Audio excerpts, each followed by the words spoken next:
Hey, you guys, it was Neon Day today. I'm sporting the neon. Hey, this is Mrs. Bullock. I want to go over your assignment of colonization, you guys, to make sure you're paying attention.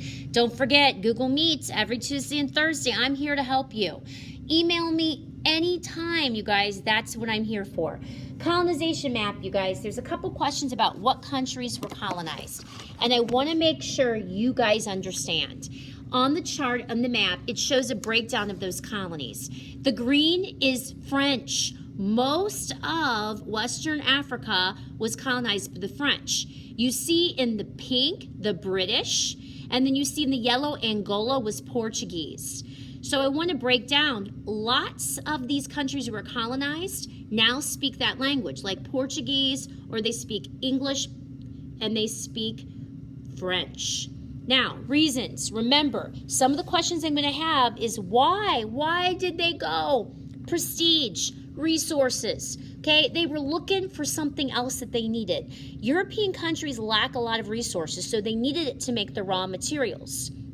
Now, as you go through those questions, I also give you a little bit of information about independence and these countries gaining independence. And there's a leader called Mobutu. He's not a nice guy. Ruled as a dictator for 32 years. Okay, he actually at one time the DRC was called Zaire, and on some old maps you'll see Zaire. He came in, he ruled like a dictator, and it talks about it in the information. You want to make sure you read it and look over it. Okay, as he took over, according to observers, it talks about what he did and how he treated people. Wasn't really a good guy.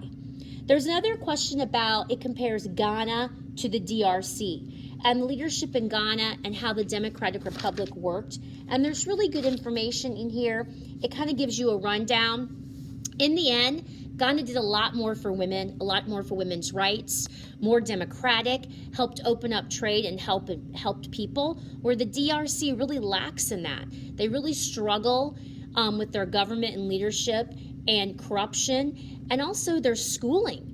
You know, they have limited the amount of money that goes to the schooling of the people. Now, a lot of these organizations or different groups came together because they wanted to unify.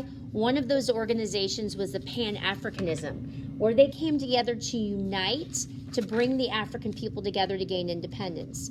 It also talks about another group that actually did quite a bit, and it's the African Unity Group, where they came together to do the very same. They wanted to make sure that they tried to help the African people. It's called the African Union in 2012. And that's on page 160. And they really tried to do a lot to foster development, to help the groups. It also goes on the next page to talk about microcredit.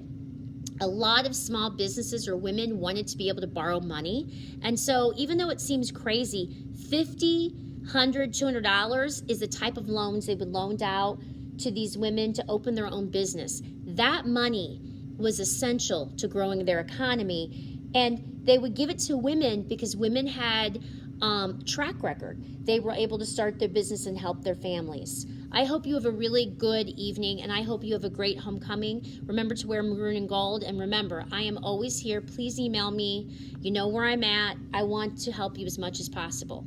Have a great evening.